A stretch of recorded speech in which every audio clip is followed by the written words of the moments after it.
himself. Yeah. Well, ladies and gentlemen, we've talked so much about the game, but it's time to find out what's really going to happen in this grand final. PSG LGD versus OG Grand Finals Game 1. Best of 5. We kick it off with Game 1. OG battling all the way through the upper bracket, defying all odds and all predictions as they awaited their opponent, and it's none other than a rematch against PSG LGD. The draft for the first game going underway, and we'll find out what have these two teams prepared both against each other and for all of us to see. Game number 1, OG, as we've been taking a look at their booth, they've just seemed like themselves as they have every other game. Perhaps a little bit more nerves, but keeping each other company. PSG LGD also seems pretty eager after their victory against Evil Geniuses, obviously running with that momentum within the same day. The guy we see in the shot, QQQ, playing an instrumental role in LGD's path to this grand finals. I believe this is the only coach that truly just does the draft for his team, at least in this matchup. I'm not sure across the tournament there might be other Chinese teams do that. Like Mikasa does it for VG. But yeah, there are not many coaches that like control full control of the draft.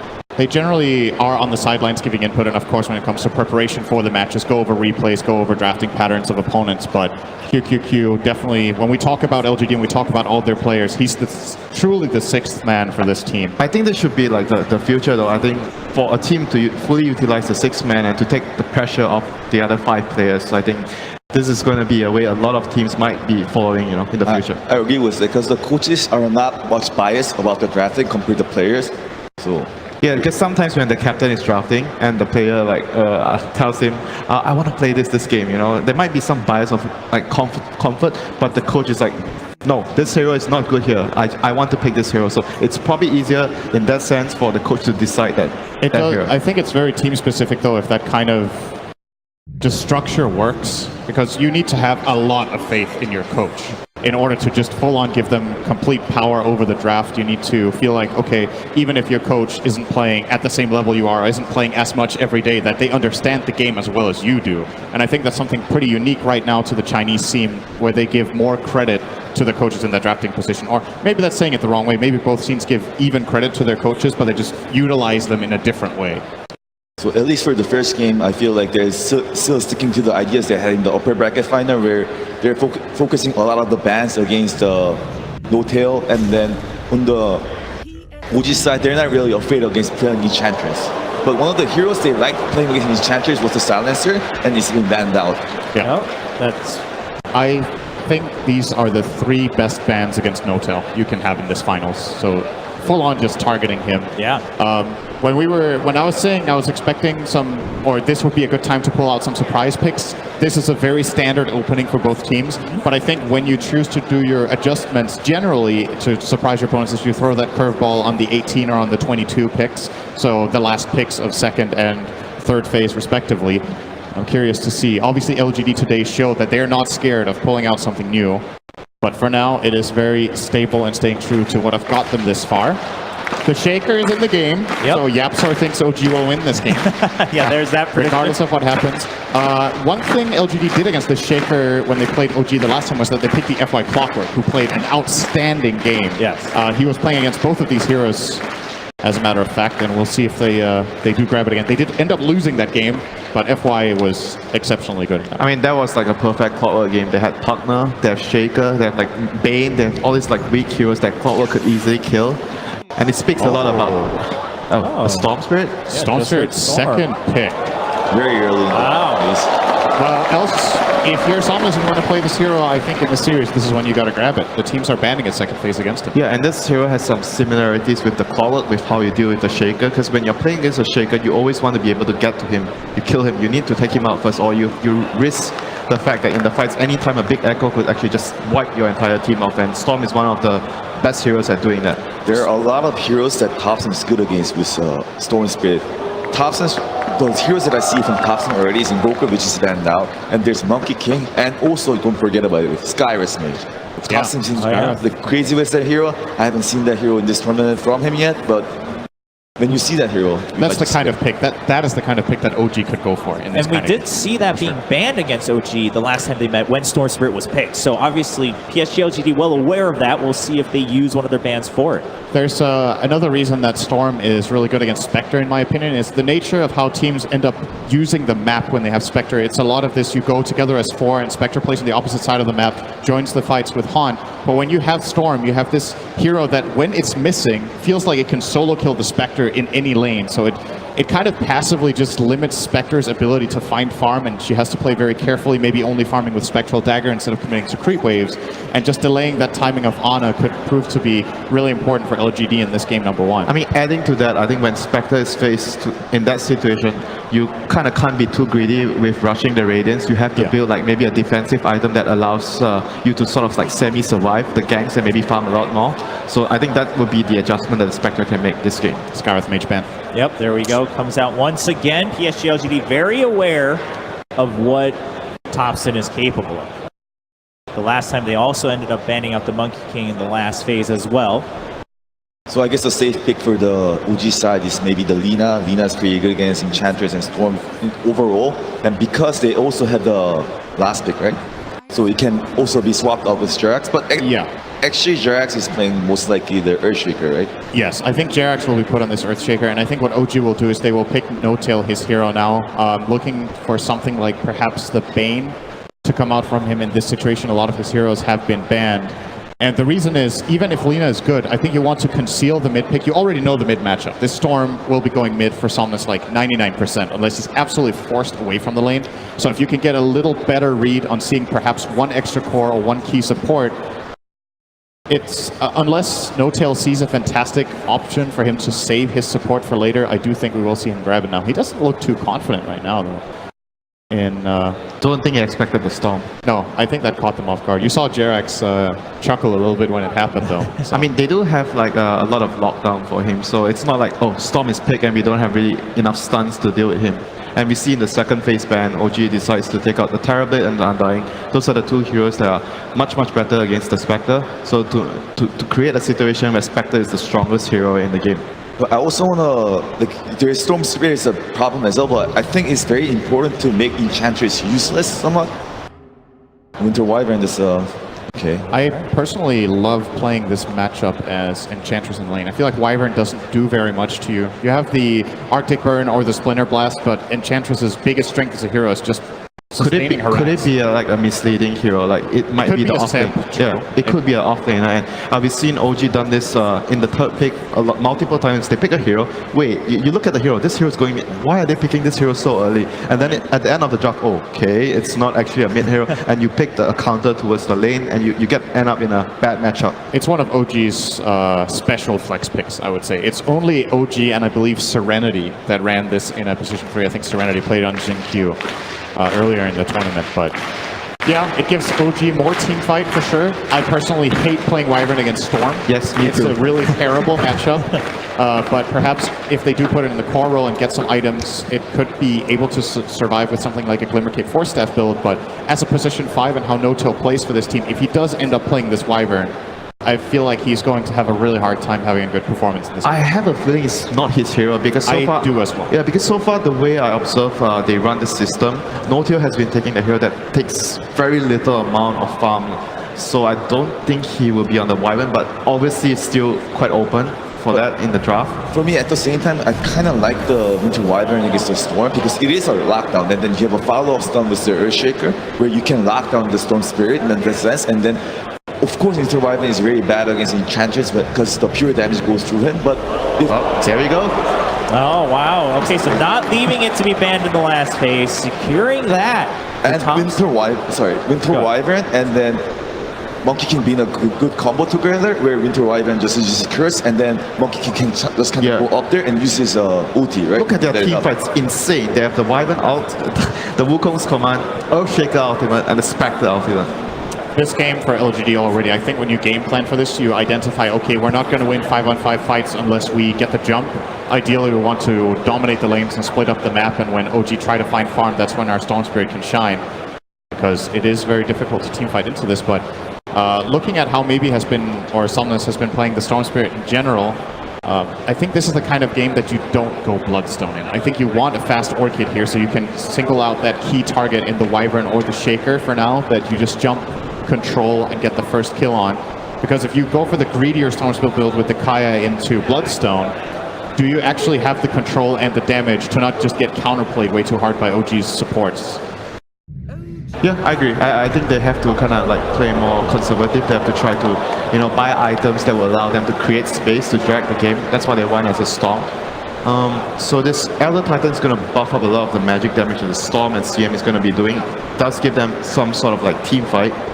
It gives them disengage, I would say. That if there is this curse play into Monkey King ulti, it's really good to, if you can just land this stomp from Elder Titan and just disengage.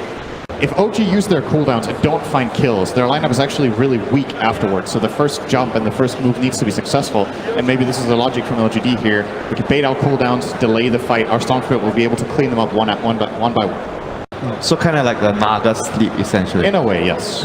Yeah. With that Elder Titan, I'm thinking about maybe Void to finish their lineup. I know we've not seen that hero a lot, but Void does work really well with the CM and the ET, and on top of things, they have the Enchantress to hit outside of the Chronosphere.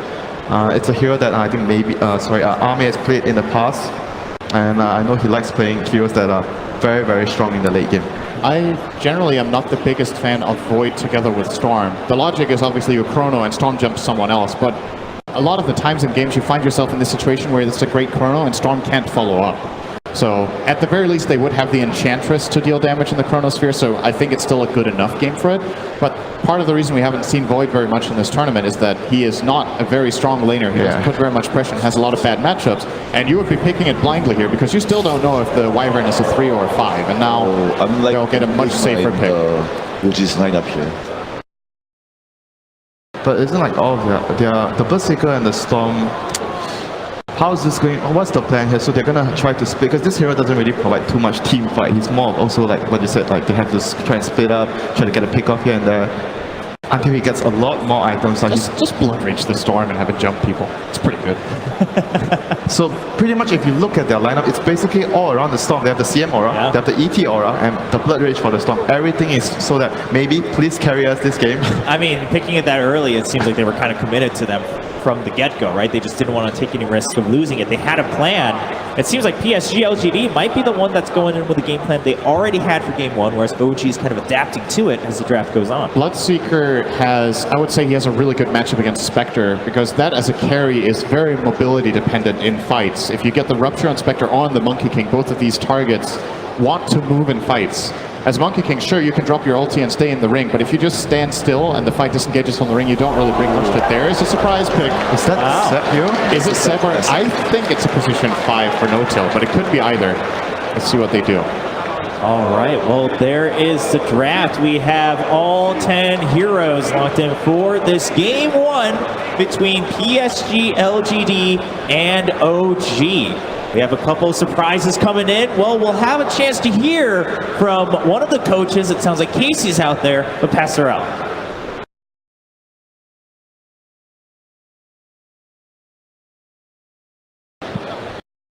I found him. All right, you got your pick? Yeah, there are 4 this time. 4 this time? Yeah, yes, I wanted one, but he didn't want in the booth, so he tricked me. You've been tricked. Yeah, well, he's going to use it later. It's okay. So the draft is fine. I mean, the team is happy with what we picked. I have no story today because I slept like a few hours. Well, you've been preparing for a little something we call the grand final, so yeah. Not because of that. I mean, the last 2 days were like filled with emotions and weird feelings, you know. And we tried to sleep, but at least me and Johan, I know for sure because we're in the same room.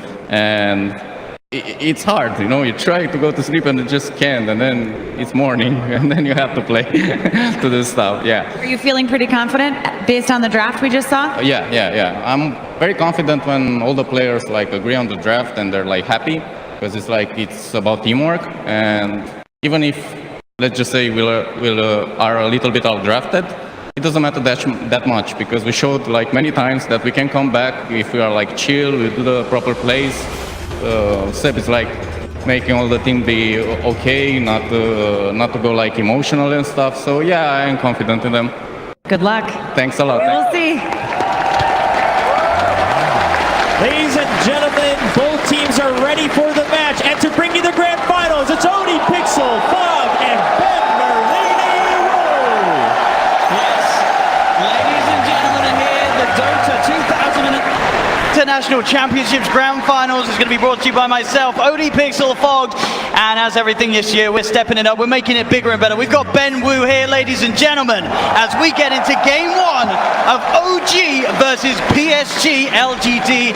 And lads, we couldn't have hoped for a more perfect draft from both lineups. We've got the Somnus Storm Spirit on one side, and then on the other side, we have OG doing it in their own style. This sort of style, this draft style that we're seeing no one else do here at this international, but it's been working out for them.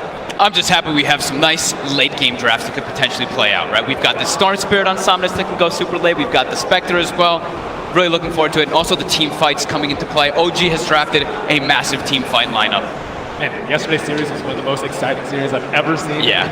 And I've watched a lot of TIs. You know, last time OG Acid, it was with OG. It was back at the Boston Major. Everyone remembers OG versus Adfin, and let's hope we get some games on a similar caliber, and I'm sure we will from what we've seen on the series running up to this one. I heard a lot of things about his OPG and see how it stacks up versus other cores. So Ben, you've been watching a lot of Dota lately? Yes. Caught up? Especially. Yeah. How about with this? What do you think of this Seb tree and off lane? There's a lot of heroes that we've seen Seb play. I actually expected more, I think, Agustus. I'm not sure how I feel about it. Oh, what do you think? What is it about the Treant, do you think, that Seb sort of sees in it as a hero that other teams aren't really at the moment? He plays it a lot of just lane pressure. I think the last time we saw him play, he didn't go the Nature's guys. He actually goes for just having the Leech Seed as well as the Living Armor to help his lanes. Jerax. Just not quite there. Not going to get it this time, but a good shot there for Jerax. Didn't want to try and lane down the fishes just in case they were on it and have the micro ready. So right off the bat, we see LGD. They want to be able to dodge and adjust away from OG's lane. So they want to protect their Bloodseeker in particular, and also having against that Spectre and away from the Treant Protector. Same thing in that mid lane. They don't want the Monkey King versus Storm matchup, so they're putting Chalice there, which is a much better matchup. He can do great versus that Monkey King. It will be interesting to see how well Thompson plays it. As you could imagine, this hero that we know, he plays in all his pubs. He's been bringing it out here time and time again at the International. You can imagine he's probably played his fair share of matchups, so he should be used to the Enchantress, and we'll see how well he can do here, as he has had some incredible games recently on the last couple of days here at the International. Yeah, Monkey King's not the most super popular in the mid lane, but Thompson, you know, he plays all those weird ones, and he plays them just to the point where you can pick it despite it not being top tier. Yeah. Hero that we have not seen win a whole lot, though, right, Owen? I think me and you saw at least 2 or 3 that did not have a good game. It feels it's one of those heroes that can absolutely sort of crush the mid game, get this insane amount of kills, and indeed they're going for the kill. He's blocked in by Jerax's Vicious. Somnus trying to lay down the remnants. Seb's got to be careful. Has to step away to make sure he doesn't get caught out by the Stomp. Pretty scary lane for OG up here. The Earthshaker as well trained, just these 2 melee heroes versus Elder Titan and Storm. They love playing versus melees. If you get into range, you just can get stomped up, and also, of course, that static remnant damage. The Treant Protector might force these cores on LGD to go something different, though. The root against the Enchantress and the Storm Spirit, you don't really want to build Yules or any sort of Dispel, but you might have to versus double root. Yeah, that's a good point. I've seen like Somnus, I'm pretty sure I've seen him do the Kaya into Yules build from time to time, but it's pretty rare. It depends on really that matchup. Yeah, I know the panel was talking about him rushing early Orchid, but it might be very dangerous doing that. Yeah. We can certainly expect to see it sort of play a little differently, as we say, being in the safe lane rather than the mid lane. Something that we have seen a few of the Chinese teams start to do this, TI. I really like Sin's point that he was bringing up on the panel, how he was saying, like, you look at OG's draft and it's a lot about just that wombo combo. If LGD are able to disengage once they get to that point, I think it's going to be really important for them in the mid game. It's like if they throw all their ultis out and LGD just walks out of it, then all of, like, majority of OG's damage is kind of committed forward there. Do you think a lot of pressure's on this Elder Titan to break up that team fight combo that OG has? Yeah, definitely, because they also have some good combo synergy that can come out too. If they do live that, they have like this damage that can just build up more and more. Because Storm Spirit, if you don't get caught in that initial combo, you can take out all these heroes. You're relying so much on the Earthshaker as well as Treant Protector controlling that Storm. Well, so far looking at all the lanes, no one really falling behind. Seb's at the bottom of the CS, but still the big one, certainly that mid lane. As we were saying, you'd expect the Ench to maybe come out on top, but I think this is just Thompson showing us how well he can play the Monkey King in a variety of matchups, as he's leading the CS by quite a bit at the moment in that 1v1 mid. Yeah. Haven't seen how much he's spent on salves yet, though. certainly getting harassed much more than Chalice. It's fairly even in net worth, yeah, so he has been bringing out a couple extras, but he's also getting benefited from the living armor. So like we were saying, Seb on the stream protector doesn't go the natures guys, he helps on top, and connects. They've got the setup, they've got the remnants down, and LGD looking for first blood, they'll find it. FY cleans it up. Turns towards Jarrett's giving him a quick push as he has to back away. Bottom lane at the same time, Ame trying to chase down Big Daddy. He gets the cold embrace off with the use of that mango. Anna starting to punch into Ame, forcing the Bloodseeker back. Nova with the Nova, can he find it here? Big Daddy No-Tail goes down. Can Anna get the trade? Chasing down the CMX. Nova, is he speedy enough? He's running, but the dagger's back up. Anna will find the trade. As he get the 1-for-1 down on the bottom lane. Of course, Anna getting that kill. 17 for 3 at the moment on the Spectre. He's certainly struggling a little bit, but he's still getting a fair bit out of that bottom lane. He's having to spend extra on regen too. But on both sides there, it's a lot of a spam matchup down at bottom. They have the Wyvern as well versus that CM. So just constant harassment with spells. Yeah, it's definitely where we're sort of seeing that slight 1k advantage for LGD, as you say, is the expenditure of the cores of OG on that early spree gen. So do you need to build any items on the Enchantress to deal with the crit from the Monkey King? Like she doesn't have that much armor, and that Jingu is going to hurt really bad. I've seen a lot of Enchantresses get almost 2-shot by Monkey Kings if they're able to build up the stacks. Yeah, that's a good point. The killer gives you a tiny little bit, but I think maybe we could see something adjusted, maybe like a medallion, maybe some casual just armor item like that. I feel like sometimes when we see that matchup, like down the line, obviously in the later stages of the game, we can expect like an Eon Disc to come out in the Enchantress, perhaps. Maybe even on a few of these heroes to sort of help protect them against that huge physical burst that Thompson's going to have later on. I think one of the important things for the Enchantress is, I mean, it's an item that you tend to get a lot in the Ench, but versus Monkey King, it's like the best, the Hurricane Pike, because you can actually mess with his interaction with his ulti a lot and just keep that distance away. So it might be some type of item rush like that just to keep that distance. We'll see top lane Somnus, 29 for 5 at the moment against Seb's 17 for 5, so definitely the lane where we're seeing the biggest difference between both sides, as they're keeping a good hold of it up top, PSG LGD. They have so much freedom in this because they have their CM aura, so constantly able to spam that scan. The courier gank coming in as Thompson ready to strike, but Somnus and FY, as you say, they're backing up. They're keeping it safe behind the tier 1 tower. No-Tail will show himself mid as he comes in to sap up some of the XP and help with the D-push. The Chalice is getting a fair bit of damage onto this tier 1 mid. They're swapping up the lanes. They want to have that Monkey King versus Storm before he hits 6. And Thompson is actually saving skill points, which is kind of cool on the Monkey King. 2-0-2. Will choose what he needs to commit forward after his bottom. Ame's just diving in!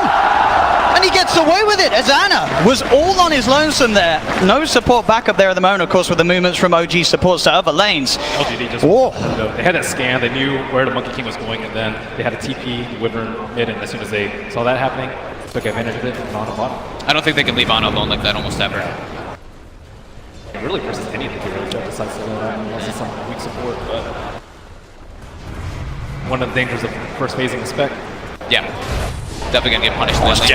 They're gonna make a go on FY. They've got the Fisher out. Anna and Thompson closing in on him as FY will try and gets a fair bit of damage out onto Jerax, but not enough to bring him down with it.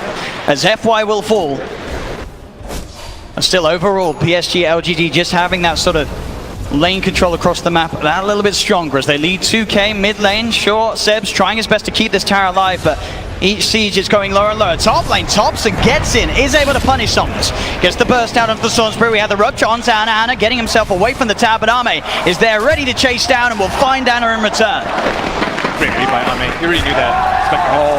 And Chalice. Wow.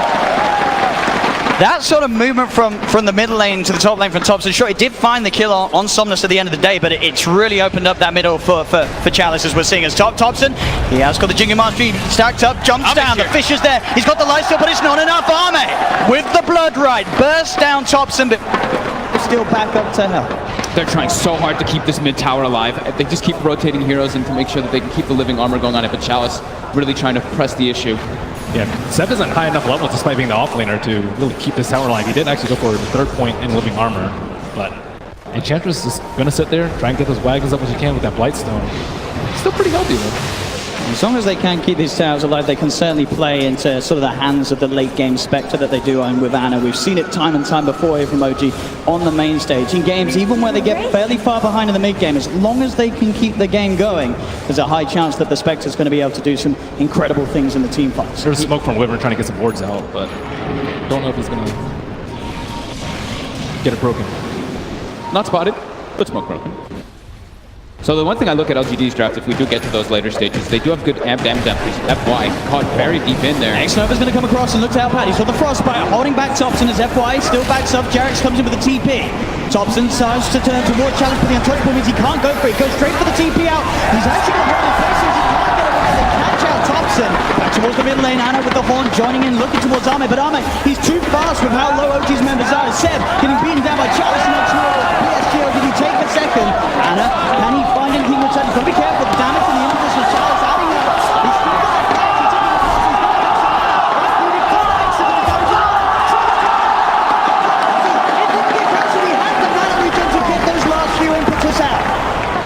Thirst. What an ability. Giving you vision on that tree line there because that Spectre gets low. And you can see them, they're still trying to fog them, but it's not doing them any good at this point. This game's going a little bit too fast, I would say, for OG's pace. They want more time for the Spectre and the Monkey King to get items, and the Tree to just kind of hold off their T1s. At the very least, this T1 is still up for OG. So they are losing heroes, but not their T1s. Yeah, I mean, this Bloodseeker and Enchantress are getting away with way too much right now.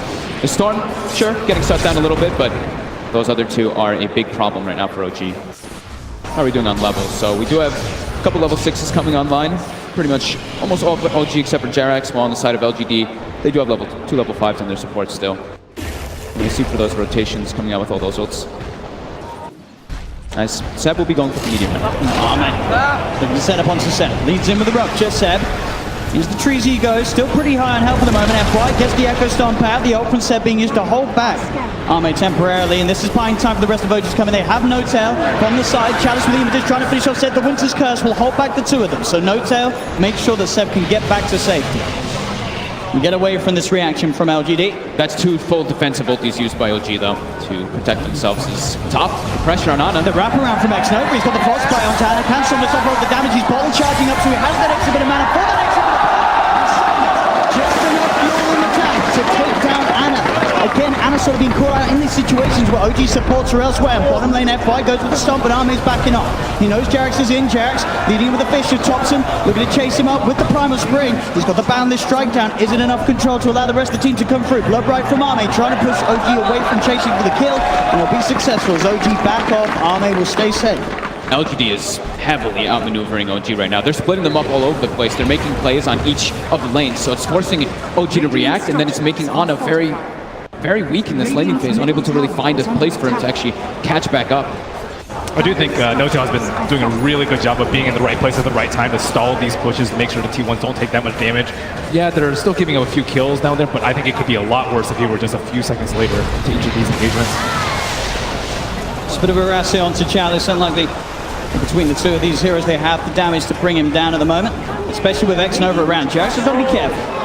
Takes a bit of heavy damage there from the impetus. Does also have Seb in the tree line. They're going to try and set up, but they're walking with the Echo Stab. Do they have the burst? Anna comes in with the Spectral Dagger. Is it enough though? Chalice, he's got the untouchable. Is he going to survive? He's in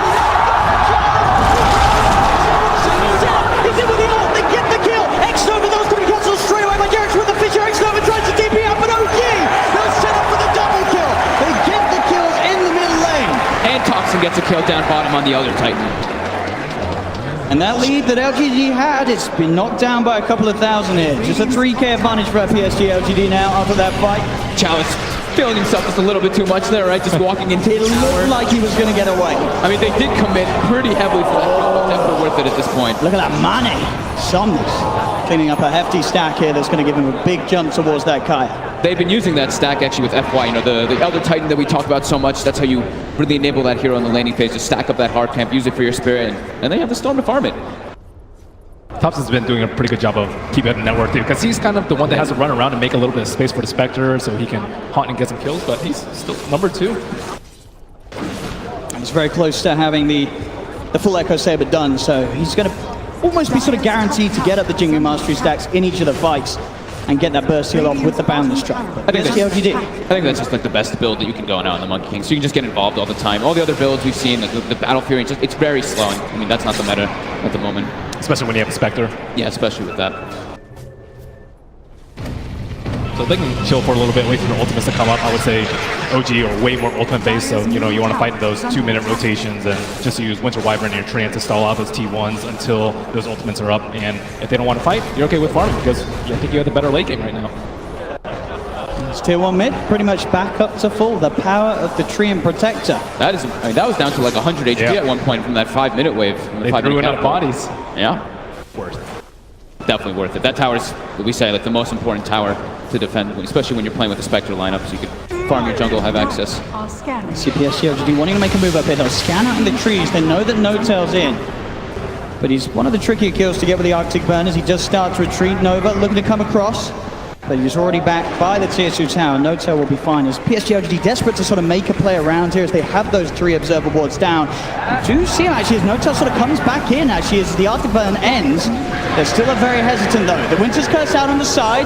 Jerax, can he set up onto FY? He's got the Enchant Totem. Chalice is coming in though. OG have to be careful as the impetus start flying out towards the Earthshaker. Jerax taking a lot of damage here. They try with the Earth Splitter, but it won't quite catch him. The heal there from No-Tail with the Cold Embrace, keeping Jerax safe as well. They're just trying to stall these towers as long as possible. But on the bottom, Something quick as zip in, they find him. Burst down the Spectre before he's able to TP away. At the same time, OG want to make a play down top. They know that they went for the play down bottom PSG LGD, so OG want to punish this. They jump forward, Boundless Strike, Echo Slam on top of the Enchantress, but Chalice's healing is not enough. The Wukong's command finishes it. He can't out-heal that amount of damage. Army has turned up to the fight. On the side, Thompson cleans up a second. Double kill for the Monkey King as he finds X-Nova on the Crystal Maiden. They have surprisingly good catch on the side of OG. I wasn't able to expect them to get that many kills, but they're really good at setting up with the Wukong's command. Longs it. Awesomeness. In he goes onto Jerax. The Cold Embrace there from No-Tail though. Thompson with the Boundless Strike holding back Somnus. They've got the Enchant Totem. They've got good control for the sleep from FY. Stops him from getting the Jiggy Box. He tags up Somnus to the side. Looks to Jerax. The fish is down, but No-Tail sort of blocked him with FY. They're still trying to get back. Somnus went too deep. He gets punished. The horn play from Anna finding one, maybe even more. It's FY. He's been surrounded. The Stomp, sleep onto 2. Seb's coming in as well though, so FY. He'll have to retreat. PSG LGD can't take this fight for now. Chalice, or maybe they can. Chalice is turned up as well on the Enchantress. The Seb ult, holding the 2 of them back. Anna and Jerax backing away. Seb, he's being looked at by Arme and Chalice. He'll go for the TP out in the pit. He'll be safe. And they can't cancel this. They get out. PSG LGD still maintaining the lead. They're trying to chase down Anna. And they've got it. They didn't expect the Siaran to be there, OG. What the hell did he come? He was actually on a warding expedition and just comes around from the back. All right, they see the line was joined instantly by Jerax. He's like, wait, what the hell's CM doing there? Perfect position indeed for X-Nova to find himself in. Thompson build-wise going for the Maelstrom next, helping him keep up with the farm that, as we've said earlier, a good job of keeping up with the pace of Somnus and Arme. So they're unable to kind of kill the Monkey King and the Spectre. They just generally get one or the other in these fights. It looks like Thompson is getting there. He's trying to get the life steal up. He does get it. Can he find the connection? Somnus is actually out of mana. Thompson walks out of range off the Stomp. He's turning to Somnus. One more hit will do, but he can't quite get in range. FY's there with the block off. As Thompson won't find the kill onto the Storm. He may find FY. He's got the Boundless Strike up in 5 seconds. Into the tree he goes. Arme is TPing in. Thompson, he's in. He's going with the Boundless Strike. The Wukong's the back of a Jerax with the vision. They're onto Arme. Arme's gone. Thompson with the tree play as Jerax is still there looking to do X-Nova. Chalice is coming with the impetus. Thompson in trouble. He's been silenced. He's been surrounded. Somnus sips in with the Vortex. The Winter's Curse is there. Surely they can't keep Thompson alive. They can't. Thompson will fall. Somnus sipping for more. He's got his eyes on No-Tail. No-Tail tries with the Cold Embrace, but the Remnant magical damage is there. PSG LGD get the 2 of them at the end of the day. They're responding so quickly. They know that OG's draft is just very ulti dependent. They're just keeping the moves going. As soon as those ultis come out, they don't care. They just bring more and more numbers because they know that Ana doesn't want to get involved in too many of these fights. If he doesn't have Haunt up, there's no way he's going to come. So I think Thompson made way more out of that situation than he could have. Almost killed maybe. And still, he got a core kill at the end of the day. He did. And they've got the blink on the Earthshaker now, So that sort of combos we saw, that was already pretty impressive with Jerax just being able to offer the lockdown of the Fissure from outside the Wukong's command. Now he can actually get in there, offer that increased amount of chain stun that will allow time for the Wukong's command and Thompson as the Monkey King to get his damage out in the team fights. My slight concern for OG is that they don't have these 3 cores that are farming. Because you see the Treant Protector, he's actually almost same net worth as the other Titan. So it's going to be like Jerax who has to really pull it up and just get a little bit more of that gold for his team. They're really dependent on Spectre. Seen the full strength of their team fight though. They have the root and the Wukong's command. If both of those come out when he has some stacks up, it's going to be really nasty for LGD before they get their BKBs. And they have good ways to set it up, right? They have the Winter's Curse and the Treant ulti, so. Right now, it's usually 4 of them fighting, 1 of them farming, and then someone else dies and kind of repeat, but sooner or later, they're going to have to move up. Well, they're hunting for Ana. X-Nova goes for the vision, Somnus zips in, the horn will be popped, Ana's out of there. He's jumped over towards the mid lane, but Chalice is there, as well as Arme. The rupture, the impetus, a boundless strike comes out, but it won't save it for the blood right. Arme gets the kill on the Spectre. Ana down for 30 seconds. OG still hovering around that middle lane. Ana's been incredibly good at finding farm inspectors throughout this tournament, but this game, LGD are even better at shutting it down. Yeah. He's looking for the setup opportunity. As you drop, Echo, Fisher, bam! They get Chalice, he's out of the picture. There's the Blink Dagger reveal from Jerax, and he gets a big core kill. Yeah, Chalice has been the punching bag for LGD, but at the same time, Storm, what is he going for? Orchid? He's going for the Orchid after Kaya. Not going for any type of defensive, just going to depend on his teammates to try to really bail him out of the situations, in particular FY, as the panel had mentioned, for that disengage. But yeah, I wish I could just count all the ultis that Chalice has eaten already in this game, and it's only not even 20 minutes in. Yeah, I'm sure they'll switch off once the other cores get BKB.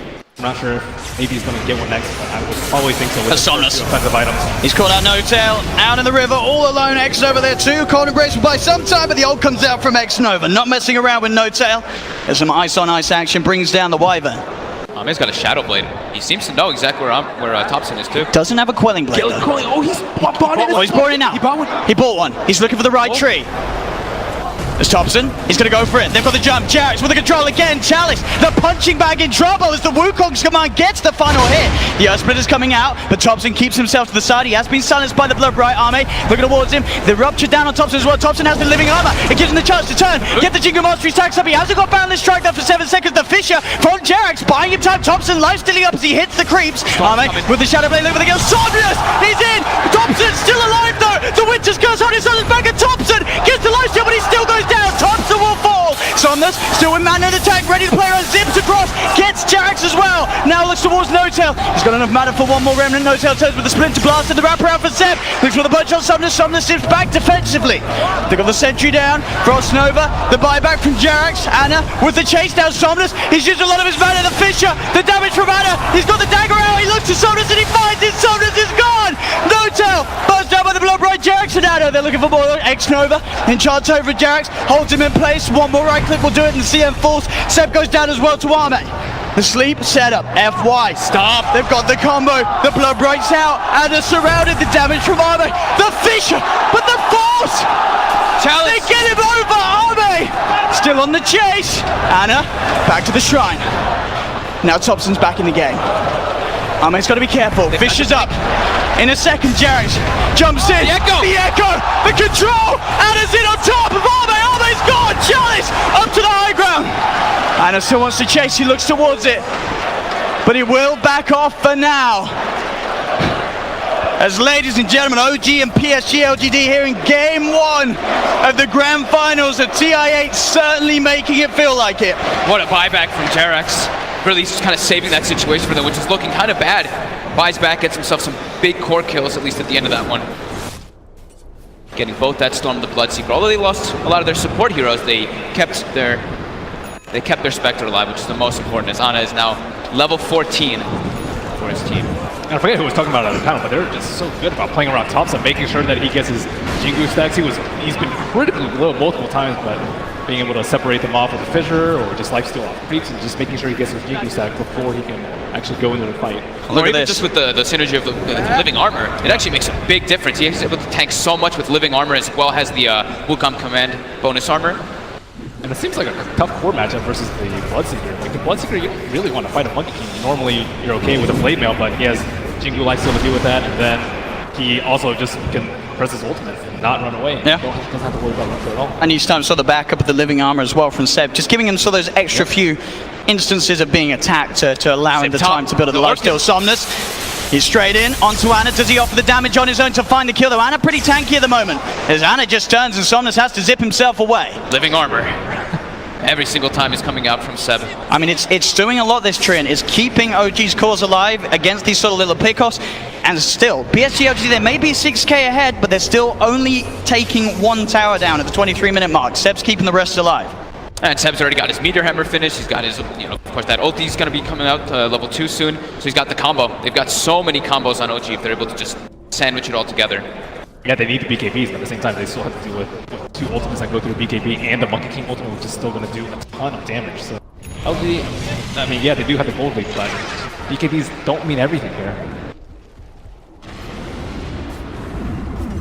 Seb, down bottom, just continuing to deal with the push by himself.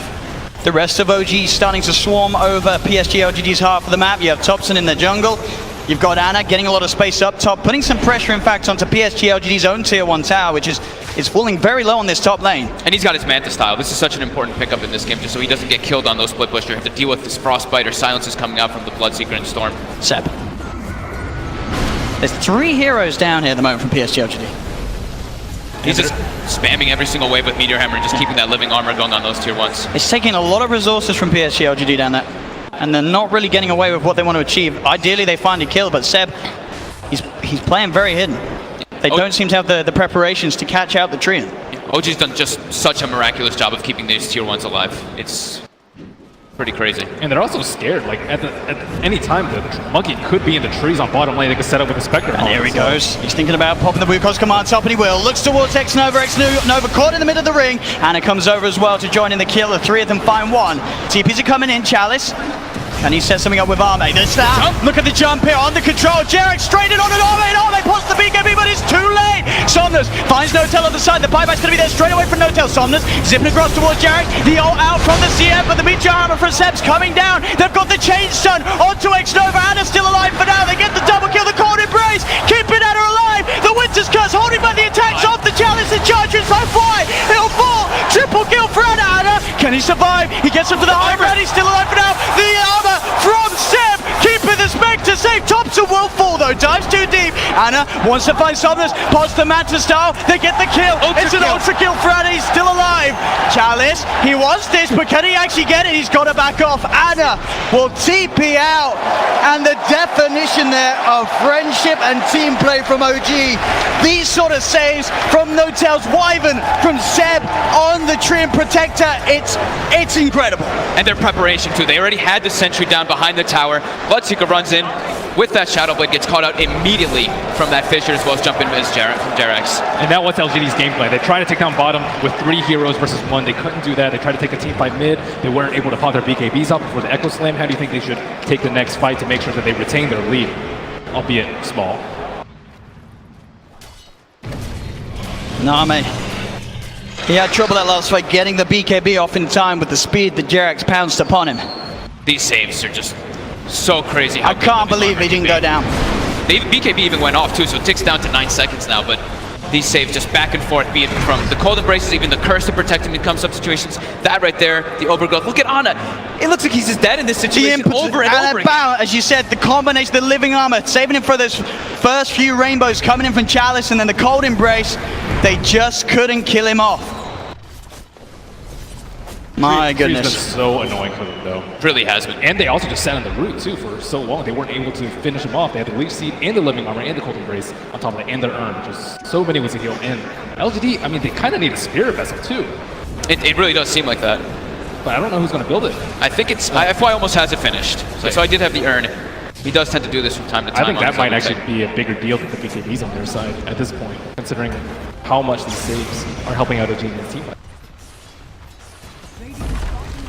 So it looks like PSG LGD will finally be able to find this tier 1 tower down bottom, but OG, they're into the pit, Notel tanking up the Roshan with the Cold Embrace. The Bloodbright will be thrown out by Arme. I suspect something's up. Jerax just keeping their eyes focused towards that mid lane, throwing down the Fissure, holding back the creep wave. Roshan's at half health. They've got Elder Titan. They can keep scouting this over and over again with the Blood Rage too, pushing him back. Thompson going to start the fight. Here goes to the balance truck to Arme. The BKB's out from Arme, though. Gets himself out of the Wukong's command. Ana with a horn finds X-Nova. That's one down, and Arme with this BKB, he's just having to run himself away from the fight. So now Arme is without the BKB. OG can look to head back in the bit. Jerax still with the Echo Slam. Notel still with the Winter's Curse. Seb still with the Overgrowth. They have their team fights still ready to go, OG. They're killing this so fast because the Manta does challenge. All tries for it, but he's not going to get it. Oh, straight in! They get the 2 with the slam! Oh, LGD tried to get in there with Somnus, but Jerax was quick with the jump. That was an impossible jump. They even had the Meteor Hammer queued up for when it was about to die, so maybe they get the kill, but I don't think they get the Aegis, and they definitely don't get away with their lives. They have everything. Like, OG still had all their ultis ready. Yeah. And Thompson, he's hunting for more. He knows that Arme doesn't have BKB for 20 seconds. He's got the dust, he's got the preparation. Jerax is in with the fish, they have the control. The enchant totem, Arme's gone! Not satisfied with just a Roshan. Thompson quick to hunt for more, getting that kill on Arme. Arme's out of the game for a full minute and he has not got buyback. The teamwork and synergy by OG has been spectacular. It's a show of Thompson and Jerax constantly getting the control over and over again between these two heroes. Whew. Who says you need to go late game with Spectre? 29 minutes in. Pressuring the base of LGD. On his 12, 7, and 8 on the Spectre. That's a tier 3 tower gone. They're onto the barracks. Somnus holding on to his buyback. He'll be back up in 5 seconds. FY trying to set something up. Does find the sleep onto the two of them. The cold embrace can be prematurely put down onto the Monkey King. They have the Earth Spirit out to do it. Somnus zips in. The burst. He just rips the Monkey King apart. Can he find more? No, he's getting changed. Jerax with the control, but he gets back out. Somnus will survive just for now. The jump. They've got the impetus down. Jerax in again with the enchant totem X over. Very low chalice with the play. Looking for Anna for the cold embrace. Keeping Anna safe with the help. Somnus zips in. He wants Anna for the glimmer cape. Keeping Anna alive. OG just saving one another and getting away with his pushes until now. Arme. He'll come in with the TP. He's looking to hunt down Anna. Anna has the living armor. Goes for the TP out. He's going to make it. There's no way that Arme can cancel that as Anna gets out of there. Again, the Winter's Curse of Notel being used to hold back the disablers of LGD. Notel, he will pay with his life, but he did his job. He got Anna out of there. These living armors, every time, just seems to be making such a big difference in every fight. There's not enough damage also coming out throughout the cold embrace. Thought the impetus would be enough, but with that alone. The hero creep. Slowly but surely doing it. It's not doing Actually, it's not doing it. It's doing less damage than the regen. He's doing a little bit more damage in the regen, but it's going to take a long time. The creeps will spawn, and goodbye, hero creep. Oh, X-Nova. Looking to get some information as he goes in deep with the Invis rune. OG, they're sending a mid. Again, their ults are up. They've got the Wukong's command. They've got the slam. They've got the horn. 4 siege creeps in the mid lane. He's got to run them away. But that's their first hour push, and they still haven't done any damage to this full HP. Well, this could be really big for the future setups too. OG actually still has a base that LGD does not know about. And they've still got that Aegis on Anna, of course, with that save play being made. They can certainly look to try and push again. 5 seconds until Notel's back in the game on the Winter Wyvern. Killing the Spectre is seeming to be almost impossible now for LGD. Once he gets a heart on top of this too, he's got the 500 health talent from level 20. I don't know how they bring this man down. They're going to have to use everything onto the Spectre, and it's going to give so much freedom for Thompson in the fights, as well as Jerax. Haven't really been feeling the impact of this Bloodseeker, dude. He was doing pretty well in the first 10 minutes, especially with the thirst, but I mean, he has BKB and he's still useless. He's number 2 on net worth, but he feels like he's like number 6. He can't get into the fights, right? Like versus Monkey King, versus the Winter Wyvern, versus the Earthshaker as well. There's just too many things for him to actually deal with on this Bloodseeker. And Somnus zips in, trying to clean out the creeps, but the creeps are going to be able to keep themselves alive for now. They'll jump in, Thompson with the BKB that was by the Fisher on top of Chalice. Chalice is gone for 70 seconds, and he went full in on the Aghanim's purchase. He does not have money for buyback. Zipping from Somnus, looking to get himself on top of the Spectre. Can he finish off this kill? The Anna, he's going to be kept alive. The Urnhill, he's fine. The Winter's Curse holding back Somnus. The dagger's out onto Somnus. Somnus has to zip back towards the base. Arme tries to go forward, but Jerax in with the counterplay, jumps in, echoes out. The barrel is strike for Thompson. They take down Arme. Arme buys back with the melee racks. They're already taken down in this middle lane by OG. They've got the FY sleep set up into the blood right. Anna with the Manta style. He's fine. More than fine as he gets out. Will start to be healed up by that urn. Still has the Aegis. As OG now with a 5k lead and a melee racks up. And add a heart now to that Aegis. Oh yeah. They do not have enough damage because they have to build these defensive items. I mean, I guess maybe hasn't really, but Bloodseeker, there's no way you can kill him. Maybe if he turned that into a Silver Edge, or you know, maybe had a Halberd to deal with this Monkey King, but there's BKB just actually feels. But what does damn if you do, damn if you don't. Yeah, there's just too much control and teamfight on the side of OG. And they're just way too tanky right now for LGD. Yeah, and if you try and go for pickoffs, you never really know where the tree is, and the Spectre can haunt in, so they're also really scared to go down that route to try and take this victory. Yeah, they've got it's just so many different forms of initiation on the side of OG that LGD, their initiation is that the Storm has to run in and try to start the fight, and then poor Ame, tries to run with the BKB, but there's just crazy amount of control that goes through it. So maybe with this Manta style, he can try to play around it a little bit better once he finishes this on the Bloodseeker. Chalice looks like he's eyeing for a Lotus Orb mix. Do you like this choice? Oh, Thompson Can reflect a decent amount of spells and also remove straight in. himself, but Finds FY, they pop the ult as well. X-Nova's going to TP in. That's the gem. they just got the gem too. They're buying back on FY. PSG LGD desperately want to try and take this fight somehow. They know Thompson's Wukong's command is about to wear off. He'll jump himself out to the side. He's back up to the trees. There's the Winter's Curse, holding back the two of the Manas in. They're ready to fight this OG despite PSG LGD being the ones buying back into it. Jarek's in with the stun control. They'll burst down Arme. Arme's down for 90 seconds. Chalice is dropped as well as the orb from Anna comes out, splitting LGD apart. Anna into the trees, looks towards FY, steps back to avoid the Echo Storm. Chalice still being chased down by Thompson. One more swipe will do it. They get Chalice, they get FY, and Somnus and X-Nova are just left to try and pull the creep wave away. He'll zip across, but Jarax with the Echo Snap. The Orchid comes out onto the Shaker. They're trying for the return, but the self-fuels keeps Jarax alive. He's safe. Somnus trying to run. Fisher, Boundless strike. Do they have the damage in time? They do! Oh, gee! Again and again and again in this game one, pulling off these incredible plays, and GG is called, ladies and gentlemen. OG taking game one of this best of 5 in the 2018 International Grand Finals. What teamwork by OG. Every little thing coming together. The Earthshaker and the Monkey King, just the control coming between them, and just the way that they were able to stall the